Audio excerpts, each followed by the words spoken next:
يشرفنا اليوم أن نقدم واحدة من هذه المحاضرات العميقة بعنوان سورنغاما سوترا مصدر العوالم الشيطانية، الجزء الخامس من 7 ضمن سلسلة بين المعلمة والتلاميذ الملقاة باللغة الإنجليزية في 25 من ديسمبر 2018.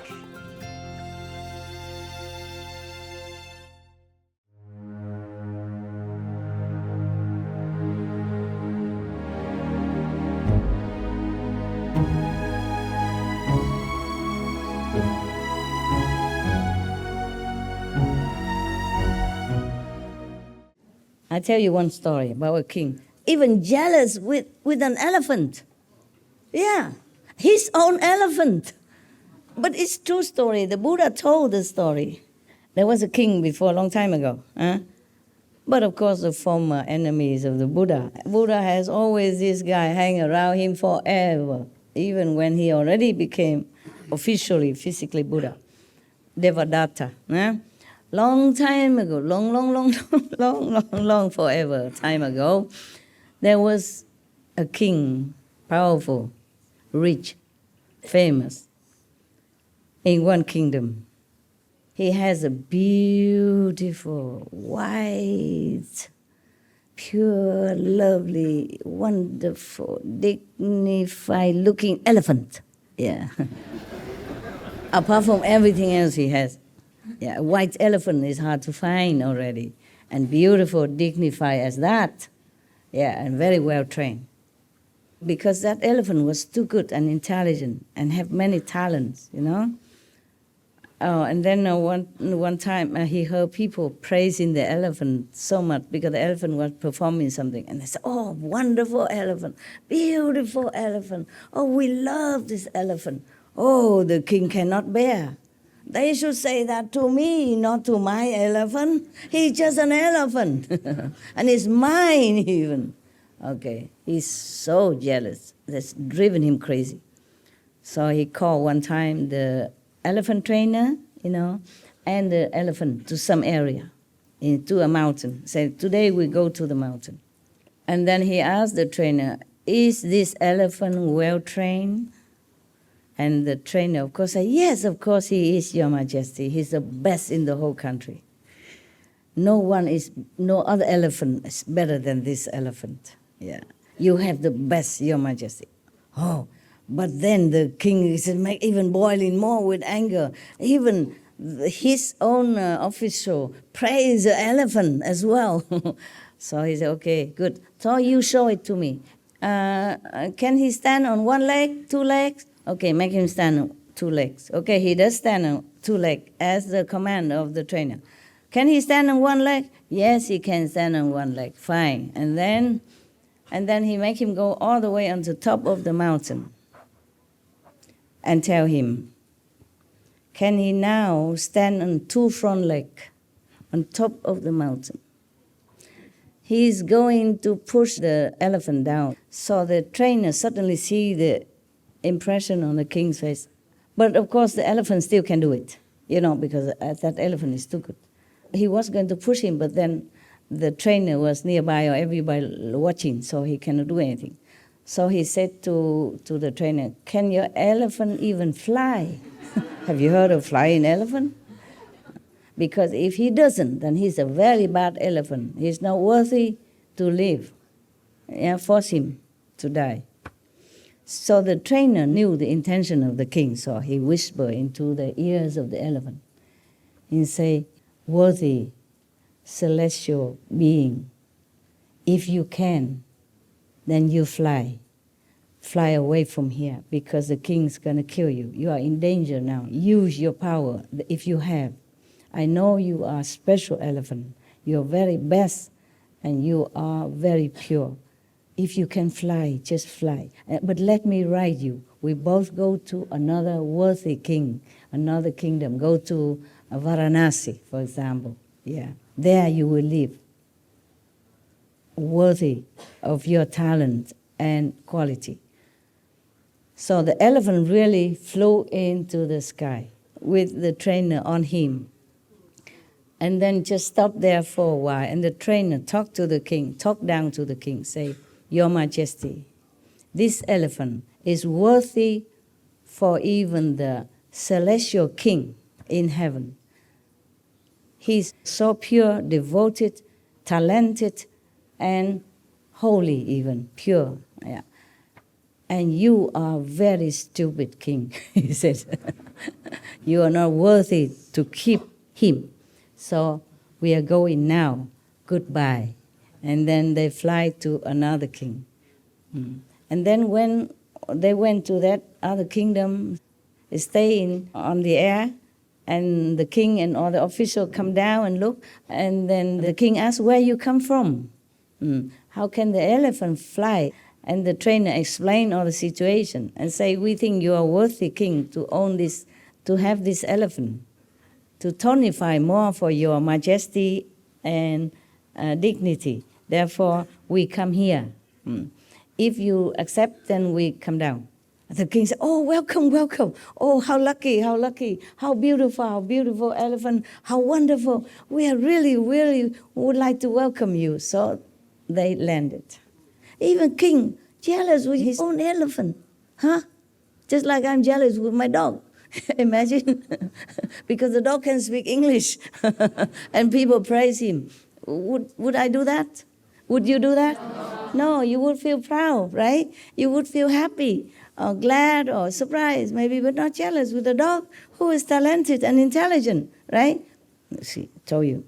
So, even a king can be jealous with such an innocent animal only, and his own elephant. How would any other king be jealous with a master who even more, glorious, more praised and more worshipped than that elephant? That's why many masters die, in such a tragic because of that. Because not all of them are prince, But even then, like Bodhidharma, he was also prince from India. But, well, at least they don't kill him. They did not kill Bodhidharma, they just did not listen. And one of the king also did not listen. And because the king invited him here in all his good name, to invite him to his court, and asked him, boasting, oh, I built many temples, for the Buddhists. I make offering and take care of many monks. How much merit do you think I have? Bodhidharma said, no, none, nothing. So, of course, the king did not like that. The king talk is in just a very normal way, egoistic way, in the very low level of understanding about karma, merit, and spiritual progress, But Bodhidharma, he talked from the point of the Buddha, of the unenlightened person. So the king could not capiche. The king only know one part of Buddhism, but don't know every other part of Buddhism. But he thinks he know everything. He only hear one sentence or maybe one part of the book saying, oh, if you make temple for the monks and worship the Buddha, then you have immense merit. But if you do that with worshiping attitude, with sincere reverence of really love and respect for the teaching of the Buddha, then perhaps you have merit. You have to have pure heart in doing that. This king, he did that, counting merit already by each temple he built, or by every monk that he makes some rice and food offering. Well, how much can that be? A king can afford more than that. So, because he can afford, so he said, does that. Out of greed, Not only you become a king already very high and worship, he still want the merit from Buddha and count it. Give some monks some food, or build some temple, and thinking he's a big shot. And he want Bodhidharma, clapping hands. Wow, incredible, you king, incredible. So the king didn't like it. And later the other advisor enlightened him, tell him why. And then the king feels sorry, invited him back, send a big army to impress him, bring him back. He don't go back. Too late. But at least he was a prince of India, see? So the king did not chop him. Because if you go against the king's dignity, talk against the king and degrade him like that, say you do all that, but you have nothing. That means contradict the king. At those times, mean you have no respect for the king. You look down upon the king. You degrade the king. Then you are chop chop. You're going to be chop chop. Your head going somewhere, your body goes somewhere else. So at least he was the prince of India, and the king feels like, okay, maybe he should not chop him because of diplomacy with India, maybe, or because he feels unthreatened by Bodhidharma, as he was a prince and he left his kingdom. So the king of China at that time, Liang Wuti, doesn't feel threatened, like, okay, maybe this guy come from India trying to snatch my throne or something. So he just let him go. Thank God for that, huh? How many masters would have had that luck, talking against the king like that? Jesus have not done anything yet. He wasn't even born. The king's already chased to kill him. That's why his parents had to run away even in such a high pregnancy already and give birth on the way, you see, in the manger of the animals. And he doesn't live long after that even. Only 30 some years, and then he has to leave in such a tragic way. You see how dangerous some government can be if they are not enlightened, if they are too possessive of their power, yeah, or abusive also. Oh God, it's a calendar. Otherwise, you wouldn't understand why, how come all the most masters are being killed. The Sikh gurus also being killed because of the Mongol king at that time. The king at that time just cannot bear the adoration from their disciples. Yeah, they worry about their power. The same, even without saying anything. The subtle reason are like that, okay? The Buddha prays that we have the same inherent enlightenment, brightness, Buddha nature, like himself and all the Buddha in the 10 directions. How great are we? Can you grasp that? We are the same as the Buddhas. We have the same property like the Buddha. How great! Can you imagine how great you are? Everybody go worship the Buddha, but we have the same thing. The Buddha mentioned here, not only here, Buddha mentioned all the time that all beings have the same Buddha essence inside. Imagine how great you are, huh? I should worship you. I should also bow to you. But never mind, you put me on this chair, I sit here, I pretend to be a master, okay? Wake up.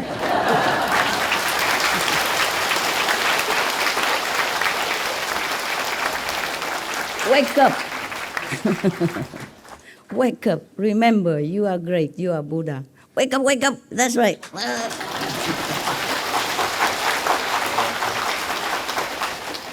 If you're Buddha, don't do silly things. Don't break the precepts. Don't do anything that contradicts to your Buddha dignity. Remember all the time. Remember all the time. Then even if you don't try to keep the precept, you are the precepts. It's just like your nature. Like you have to breathe. And you forget that you're breathing. Your heart is beating, but you don't know that the heart is beating. Then you can tell me, Master, I'm a Buddha. Not 7, 8 level. I don't care what level. Remember, the Buddha say that you have exactly the same quality. Like all the Buddhas in the 10 directions, not just Sakyamuni Buddha only, but all the Buddhas, all the past, present, future Buddha, and everywhere in the whole universe are like you.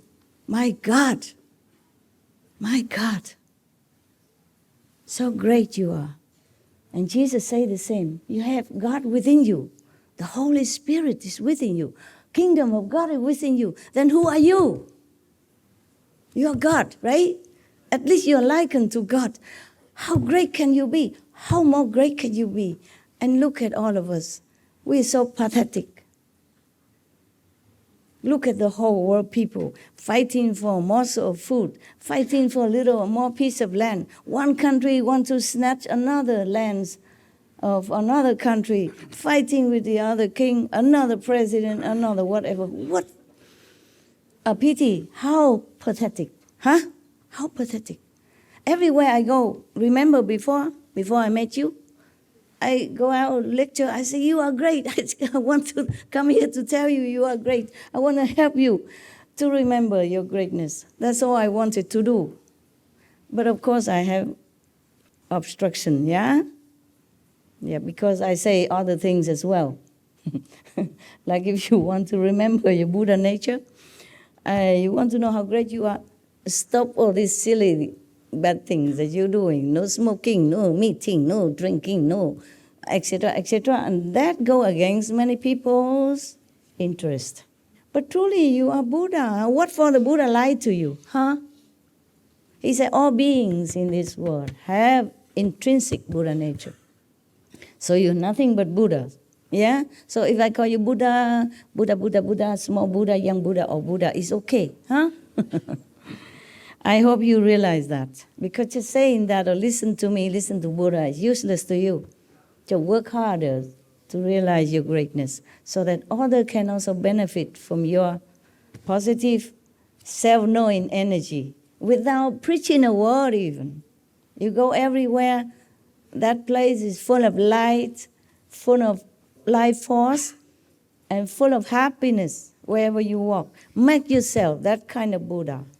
Even you don't know for sure you're Buddha or not, just remember what the Buddha say, you are Buddha, okay? He won't lie to you. He did not lie. He will never lie. What for he lie? Yeah? Wouldn't it be better for him if he say, oh, you are just sinners. Oh, bad, bad, bad. I'm the only Buddha, right? Wouldn't it be better for him? No, he say, you are the same. Jesus said, you could do even better than I. All the masters tell you same thing. Of course, but when they teach the disciple, they have to chastise them sometime because they follow their own mind, habits, brainwashing system. Make them believe they are this, they are that, and they have to do this in order to prove it, just like boys don't cry. Boy cry is weak. And then now they even scandalize you. If you don't smoke, you're not cool.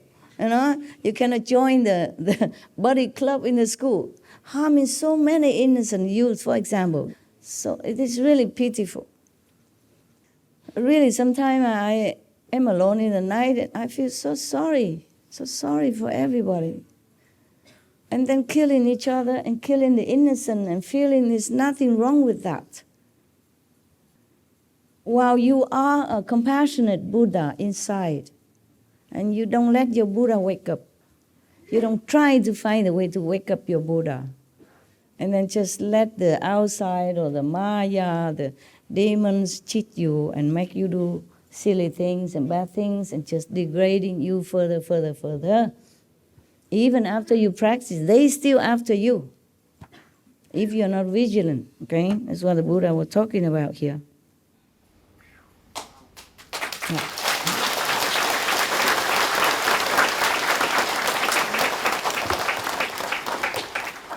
Why? Why we don't know we are Buddha? He also explained. The compassionate Buddha tells us everything. Due to the fault of false thinking. Yeah, what I told you. Huh? People teach you to do this, do that. Even just like boys don't cry. If the boy cries, he's sissy. Or woman like, or gay even. And, accusing you. All kind of things. You can cry as much as you want. Why not? It's natural of us to feel sad, to feel joy. When we're happy, we laugh. When we're sad, we cry. So what? Whose business? It's us, our emotion. We are made this way. When we cry, we don't harm anybody. When we laugh, we don't harm anybody.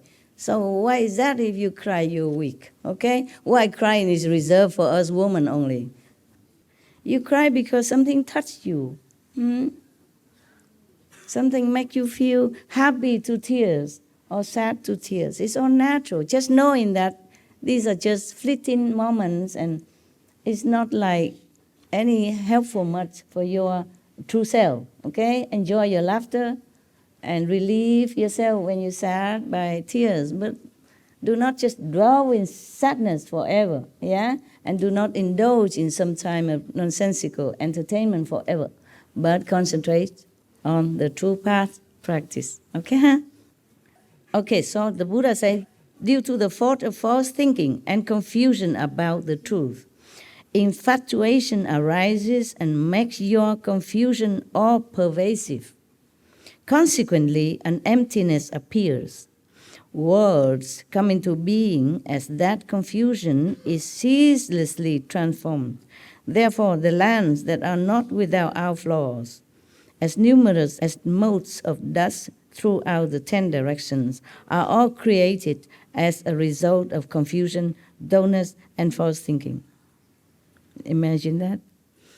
Except the Buddha's land, every country or even planet created which have thought, which is not perfect, are all from the false thinking of the beings. Then it springs all out. Therefore, all the countries, all the planets, except the Buddha's land, are full of imperfections and trouble, because it sprung out from false concept. That's what Buddha means.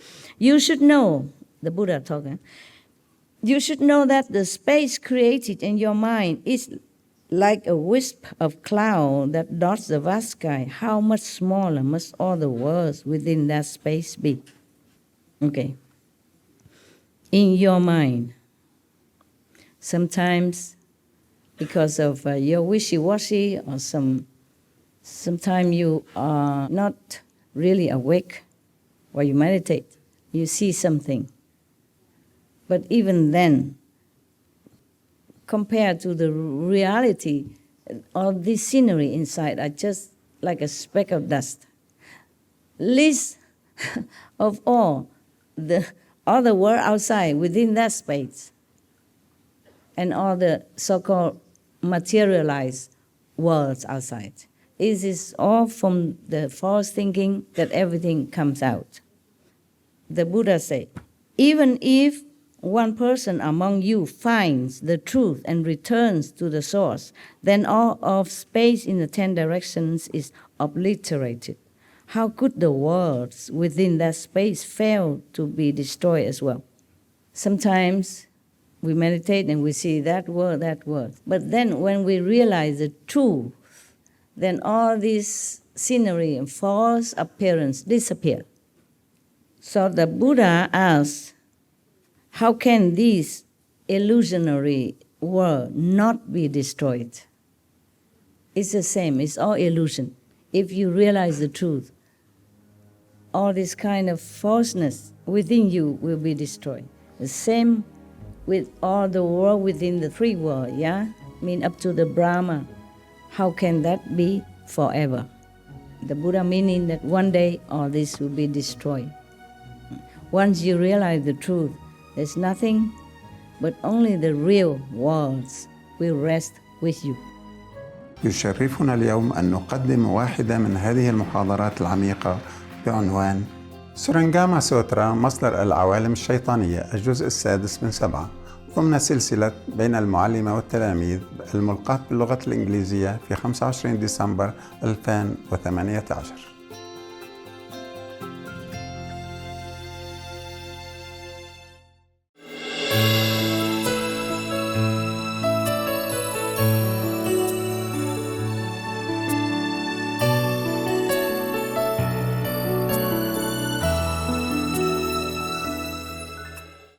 So the Buddha continued, when you cultivate dhyana, mean meditation, and attain samadhi, your mind tallies with the minds of the bodhisattvas and the great arhats of the 10 directions who are free of outflows,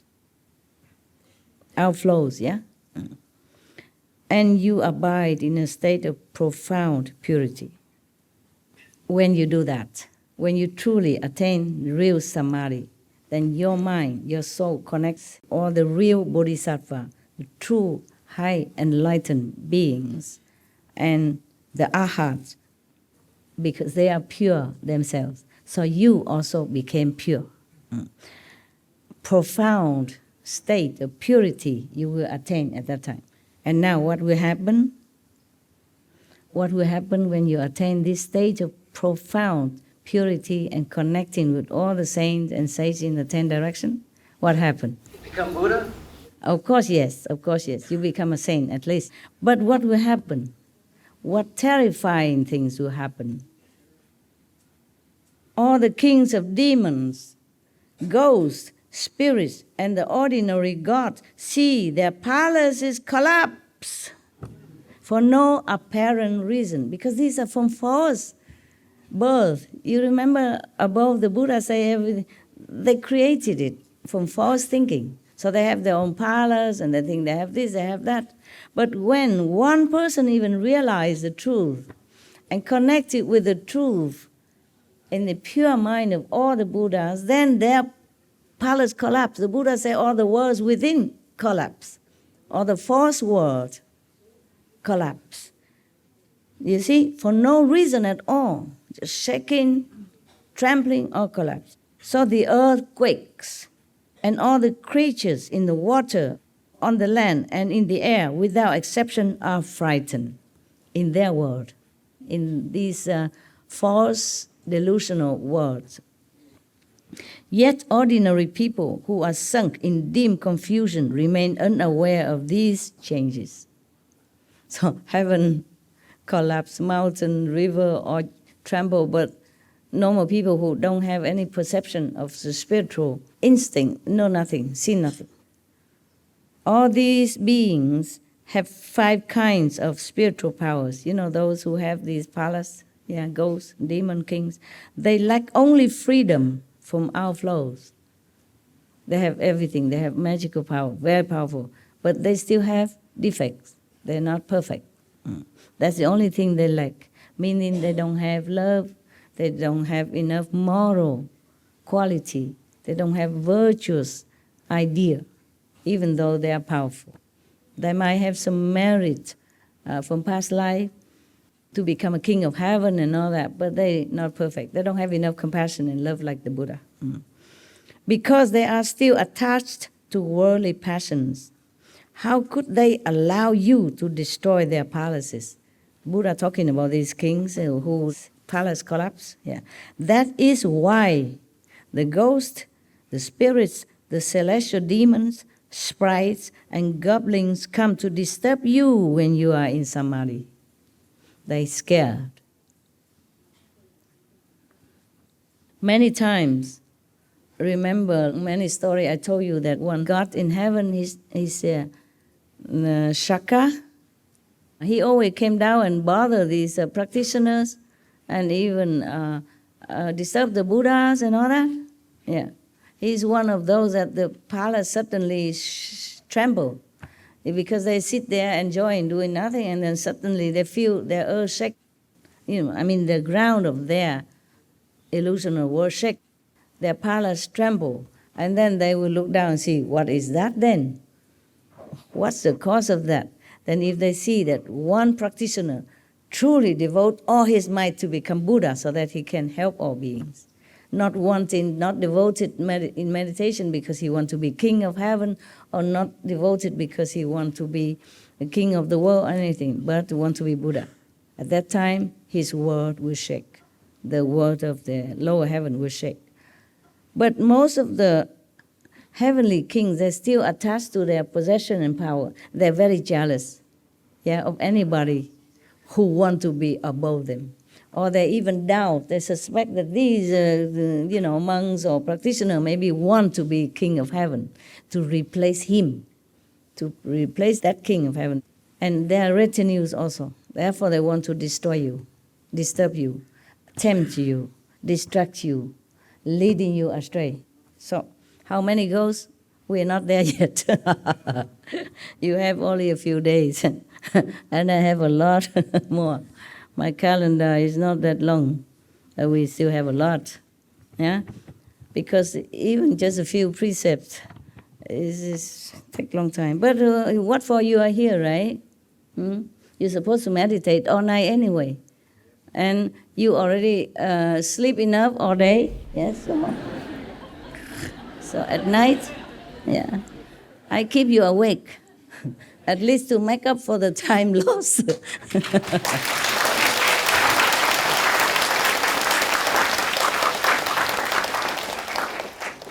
I'm telling you truly, if you can sleep less at night, you stay awake, really it pays. It happened to me. I told you from my personal experience. When I was the beginning of my even journey, I stay awake at night, and it really helps. You really know so many things that you never knew before. You really awaken to some truth that you never thought it would happen. Really, it will come to you when you calm yourself down and save as much time as possible to meditate and be alone. Really, you will realize many things.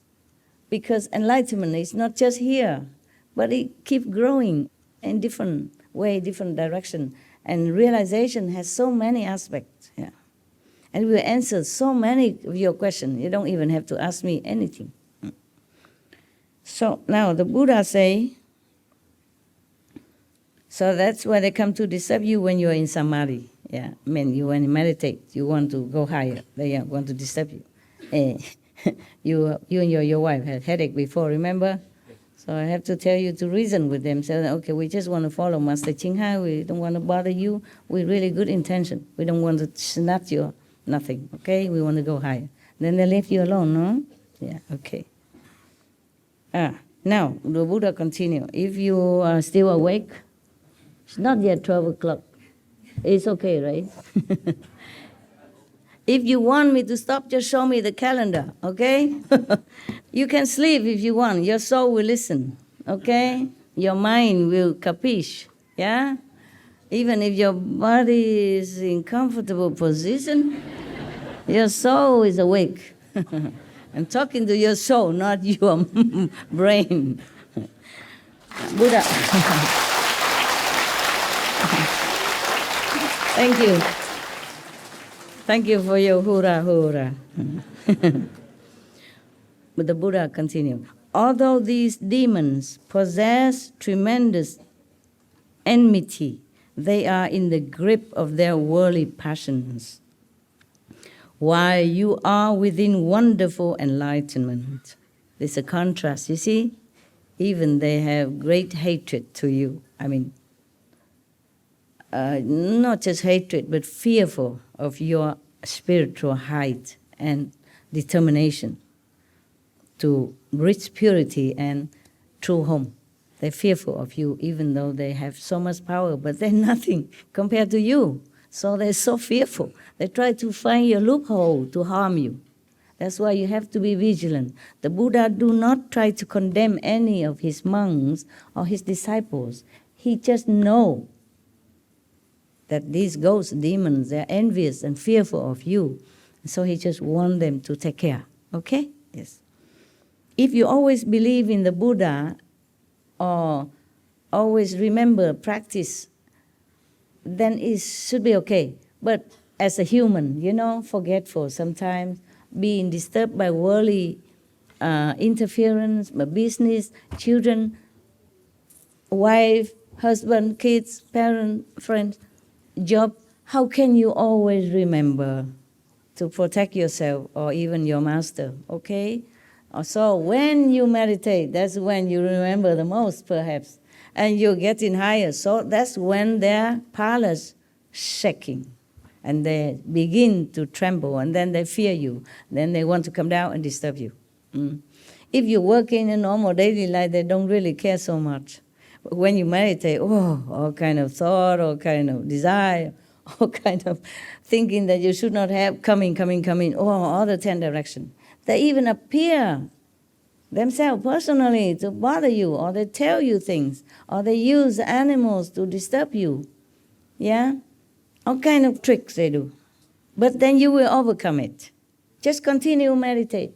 Recite the 5 names, pray for help, and continue. Don't give up. They will give up. They will have to give up.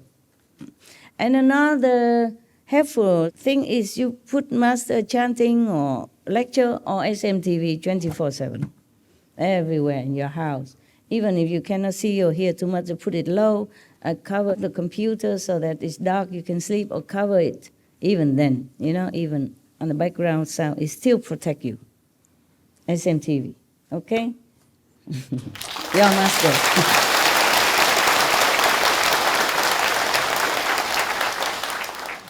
Even the demons are so fearful of SMTV. How you know? Why are you laughing? You know it? Yeah. Because even one time they tried to cheat me, the Maya. Huh?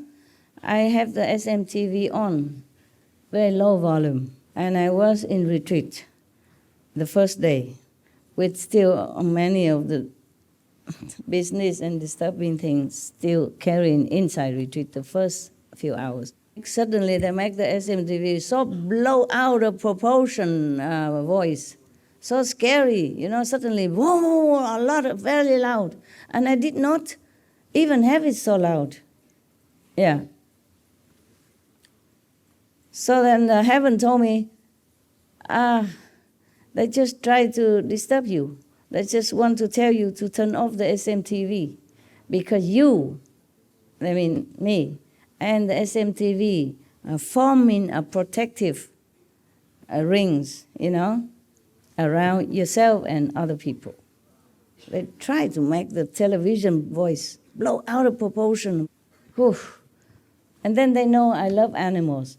So they used one of birds outside while I was meditating. But that was the first maybe hours, and they, not afterward. I continued and they shut up. Yeah, they shut up.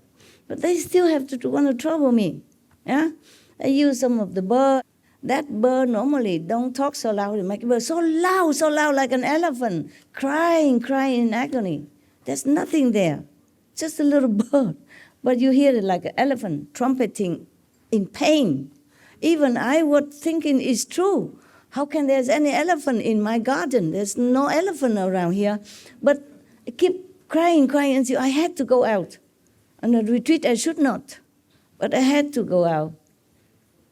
Even I thought it is Maya illusion, but they know I love animals. They know I cannot resist, and I really cannot. So I walk out and have a look, and I even call some of the SMTV staff to come up and have a look. There's nothing.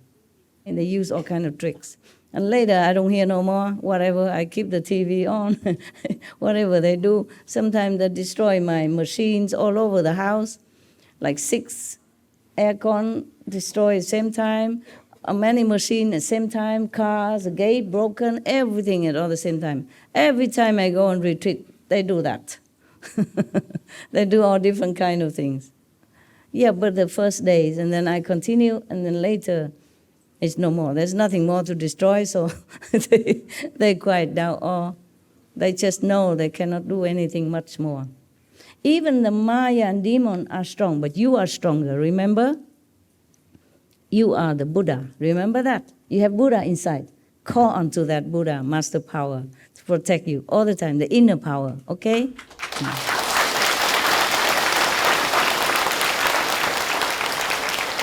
Because you have the same power as the Buddha. If you think of the Buddha, you connect it with the Buddha. Even if you're not strong enough to protect yourself, the Buddhas protect you. Huh? The saints, all the saints in all directions. Just like a prince, yeah, he will be a king, but he's still an infant, and he's vulnerable. But his parents are king. They protect him if he calls. If they're near the parents, the kings, they protect him. Of course, even though he's just a small little king. Same thing. Maybe you're a small Buddha because you don't realize you are a prince yet. You don't realize you will inherit the kingdom and become a king powerful. But you have parents, are kings, okay? Don't forget your parents.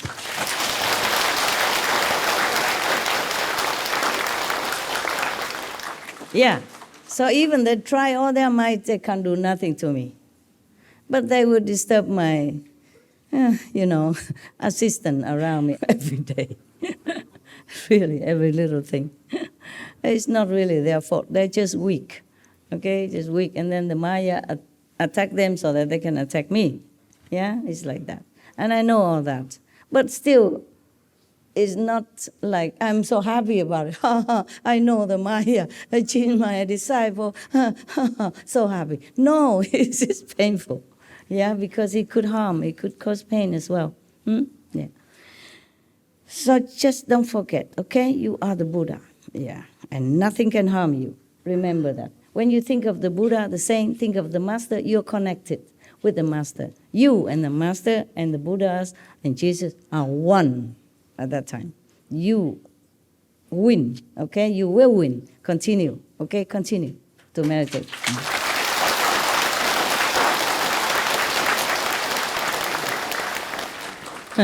You understood, huh? Thank God. Okay. The Buddha doesn't say all this in here. Whenever the Buddha say, I will say Buddha say. But I have to explain to you. You know my calendar talent, right? Okay. So the Buddha continue, huh? Although these demons possess tremendous enmity, they are in the grip of their worldly passion. Why? You are within wonderful enlightenment. It's a contrast to them. By the way, every word has power. You know that, right? Yes. By the experiments of these wonderful Japanese wise men, yeah? Or even by the Qigong Madame show on our TV. Even you say no problem, it still weaken your resistance. Don't say any word that is not powerful for you. You're a practitioner. What is it, love? You want to say something? Is it okay to say Ching Hai Tim Ko Tu? Oh, can do, yeah. Because I use a mantra of Ching Hai Tim Ko Tu, I love you. That's what's been going through my mind all day. Now you recite the 5 names, okay? You call whatever name you feel more powerful to you, all right? You must connect with your Buddha nature self. By knowing other Buddha, calling, addressing that Buddha, then awaken that Buddha within you more and more all the time. Not because I care what you call me. But when you address me less than the title, then it's not very beneficial to you spiritually. It's not for no reason that heaven tell me to use this title, okay? Supreme Master, it's you inside. Buddha power, yeah? God's kingdom, supreme. يشرفنا اليوم أن نقدم واحدة من هذه المحاضرات العميقة بعنوان سرنجاما سوترا مصدر العوالم الشيطانية جزء 7/7 ضمن سلسلة بين المعلمة والتلاميذ الملقاة باللغة الإنجليزية في 25 ديسمبر 2018.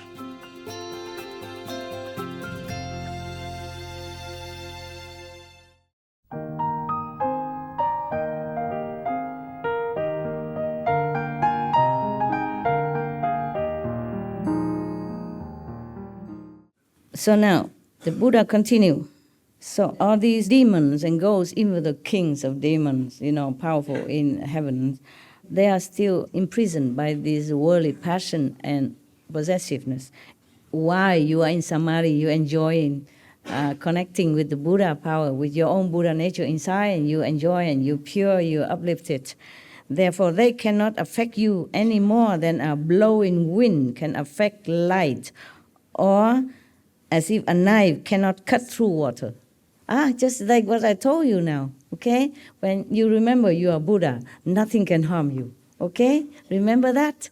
It's the same. Buddha likened these demons, even though they're full of hatred and power, but they cannot do anything to you if you are truly connected with the Buddha power, yeah? If you're truly sincere when you meditate. Because if they want to harm you, it's like a knife cut through the water. Nothing happened to the water, yeah? You must be strong, must be convinced, and remember the Buddha say that you have Buddha nature exactly like Buddha. Believe that. And believe that you are God-like. At least you are children of God. Even you can't believe that you're one with God, but you're from God. Who created you if it's not from God? The devil? Of course not. You don't look like. The tree creates you? No, you don't look like. Huh? You look like the image of God that you think God would look like. That is what it is. If God appeared to you, it's just like you, similar to your face. Understand? Just more glory, more light, because we are confined in this body, so we don't see our glory. So you are like boiling water, the Buddha continued to comfort and reassure his disciples. You are like boiling water, while the demons are like solid ice, which, in the presence of heat, soon melts away.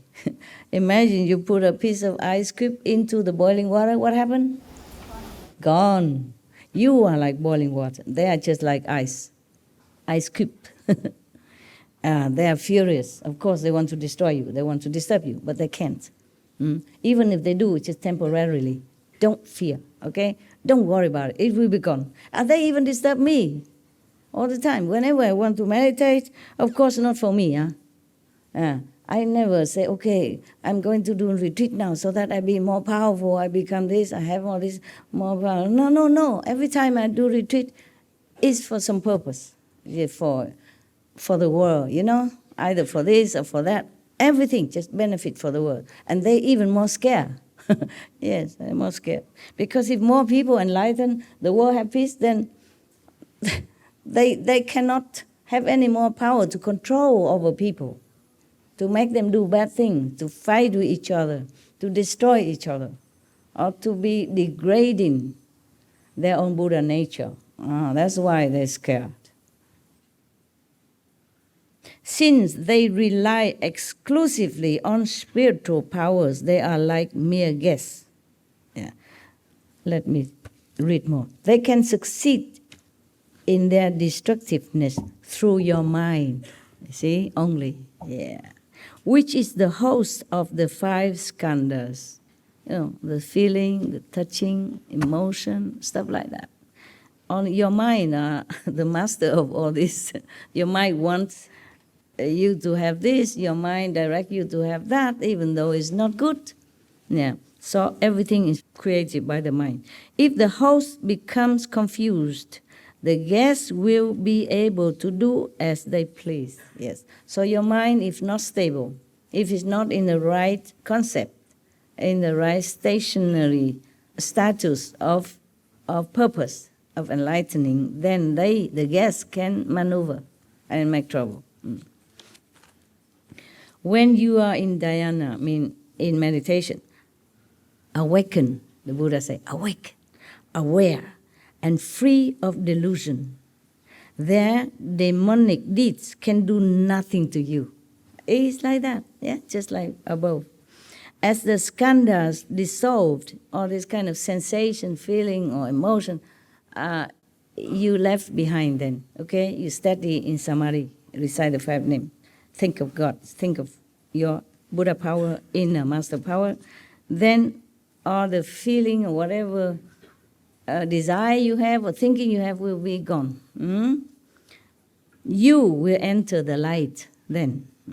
All those deviant hordes depend upon dark energy. Yes. Since light can destroy darkness, they would be destroyed if they drew near you. Because if you're steady in your purpose and pure in the mind while you're meditating, they cannot go near. I told you before. Remember, you are the Buddha. Same. Okay, Then they will not be able to go even near. They can try, but after a while, they cannot go near if you're steady. How could they dare linger and try to disrupt your dhyana samadhi? I told you the same. I would probably be in retreat without this initial disturbance if I don't have to carry so much work every day. You understand?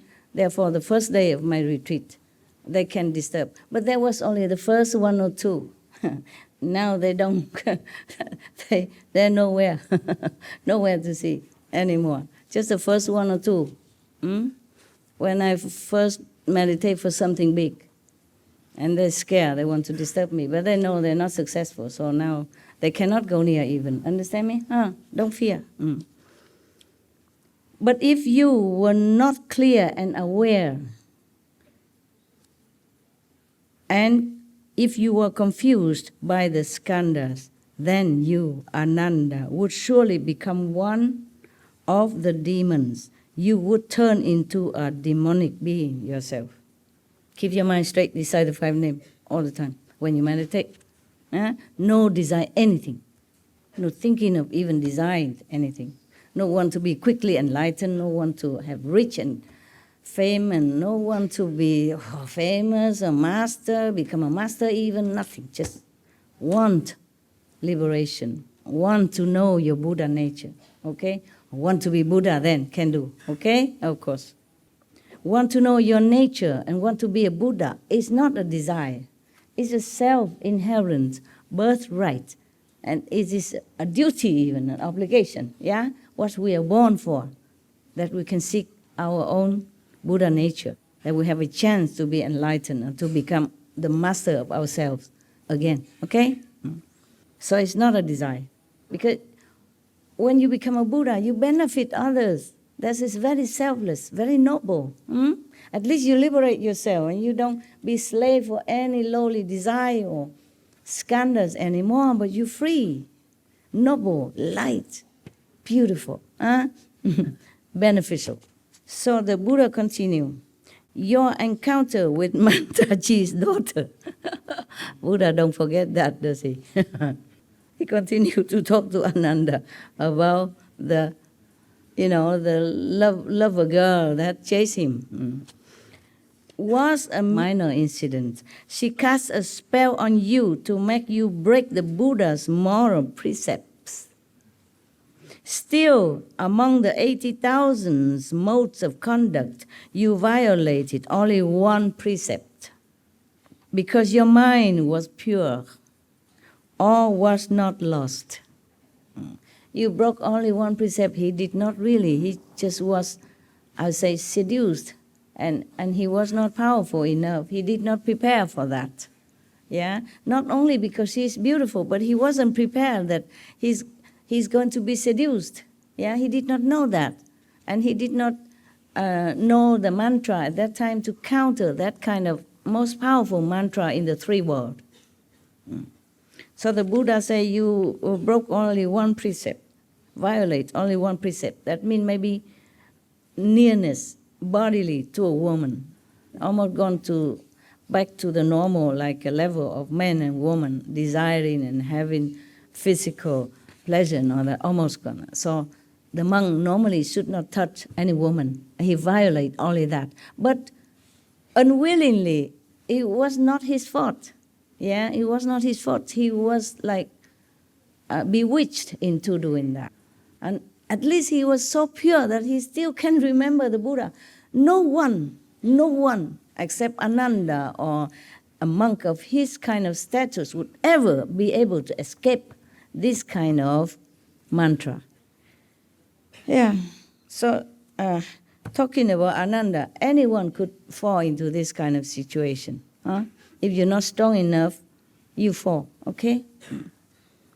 Because you can't use magical power to defeat these kind of people, yeah? You just stay awake, aware, and run. That's the best. The Buddha continued to say,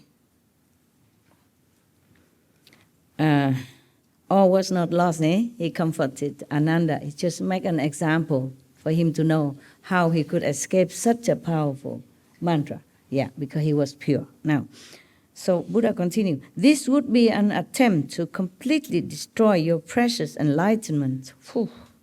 Were it to succeed, you would become like the family of the senior government official who is suddenly exiled. His family wanders, bereft and alone, with no one to pity or rescue them.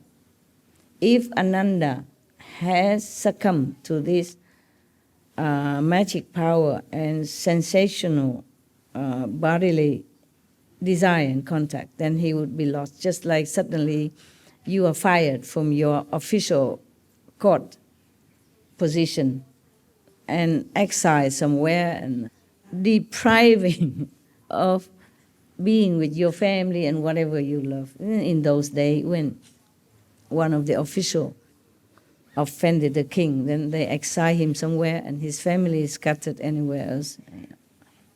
Or even maybe being chop. So Ananda, you should know that as a cultivator sits in the Bodhimanda, in his place of meditation, yeah, as we talked yesterday, or any place that you chose to make it into your place of meditation, your quiet corner, yeah, be it your attic, your basement, your car, your mobile home, or your tent. That's your Bodhimanda, where you sit with determination to find your true self nature. So, you should know that a cultivator sits in a Bodhimanda. He is doing away with all thoughts, if you can. Good luck. When his thoughts come to an end, there will be nothing on his mind. This state of pure clarity will stay the same whether in movement or stillness, in remembrance or forgetfulness. This is easier for the monks in those times. They have no possession whatsoever. They just have a robe, a bowl, and maybe a blanket to sleep. Understand, yeah? And they just went out to beg for food. If they have food, they eat. If they don't have, okay, they stay for another day. But mostly they would have, because the Buddha has become so famous, people even come to make offering. There will be always some food in the store, and they're allowed to keep something essential for 7 days. Yeah, each month. Yeah, depends on what they need. Buddha continued. When he dwells in this place and enters samadhi, he is like a person with clear vision who finds himself in total darkness. Although his nature is wonderfully pure, his mind is still not yet illuminated. This is the region of the form of skandha. Even though he sits in samadhi very well, he is still not yet completely out of the skandhas. I mean, when you have some thought, feeling, emotional, mentally, your thought, your emotion, your desire form something in your mind. And that is still a form from feeling, from mundane. Skandha is feeling and sensation. It's not the real Buddha's land. Okay? So the Buddha warned you like that. If his eyes become clear, he will then experience the 10 directions as an open expanse. You see visions, yeah, from the 10 directions. And the darkness will be gone. The Buddha described the inside experience. Darkness will be gone. This is then the end of the form skandha. Meaning, if you your wisdom eye is clear already, then you can see real vision of different heavens in the 10 directions, or maybe Buddha's lands. At that time, then the so-called skandha form that you have created before with your desire, your thought, your emotion, mental, imagine, etc., destroy. The real thing come already, okay?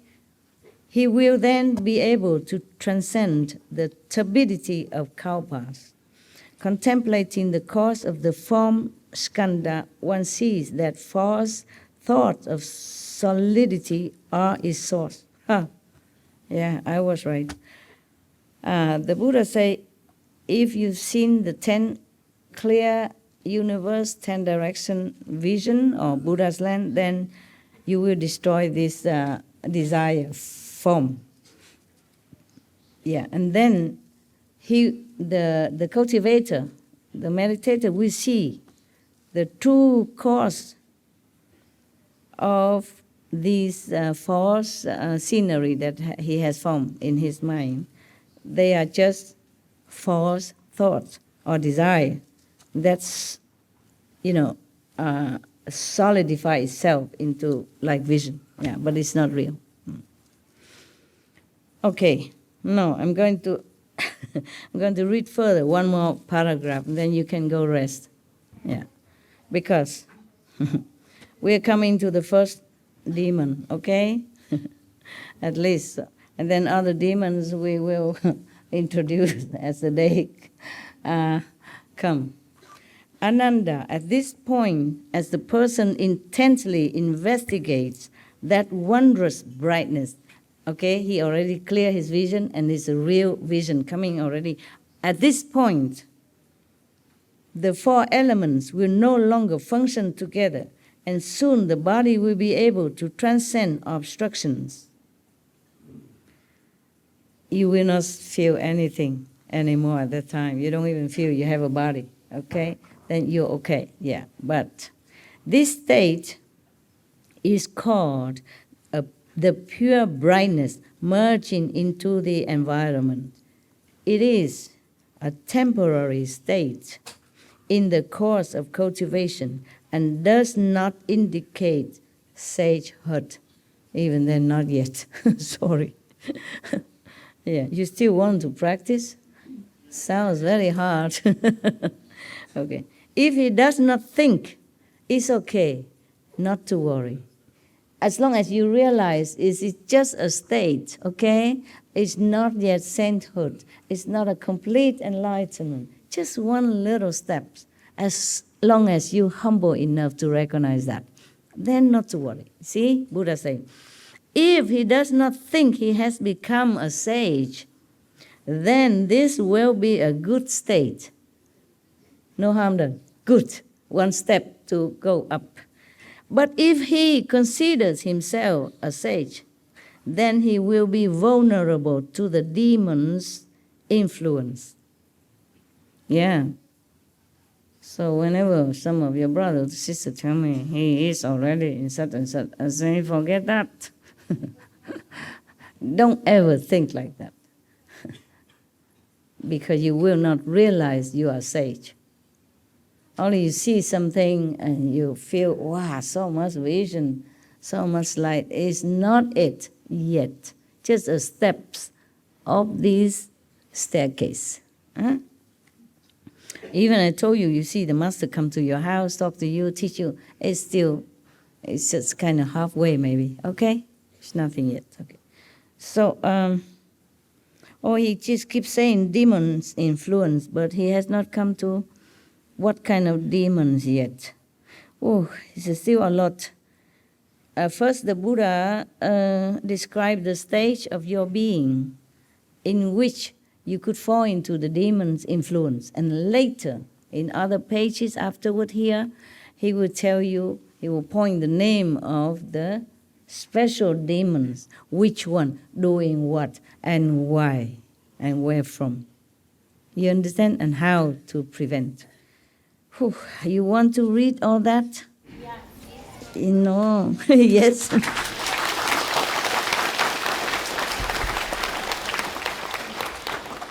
Oh. There are 10 states of samadhi. Even you are in a clear vision, pureness, seeing light, vision, and all that already. You still, within the 10 states, you will still fall into the demonic influence if you are not aware. Okay, so that state that the Buddha just described is only the first one. There are 9 more, and knowing me, knowing you, it will be many hours until the 10 stage is finished. I would like to do it tomorrow. Yeah. Yes.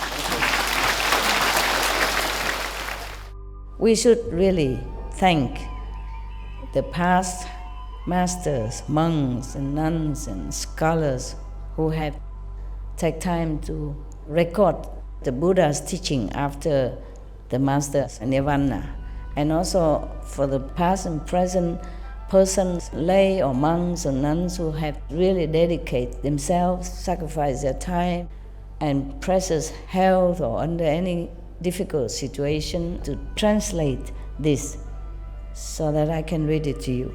And we have to thank them. And may they be blessed forever by all the Buddhas, past, present, and future. May their merit be immense. May they be liberated forever. Thank you. Because I also need to be in state of sound clearness in order to impart that clearness to you. Even though just reading the sutra is taxing some intellectual or mental soundness, okay? I don't want to force myself to do it when I'm not in perfect state of clear understanding, okay? I could interpret it wrong. I wanted to do it right tomorrow, okay? Yeah.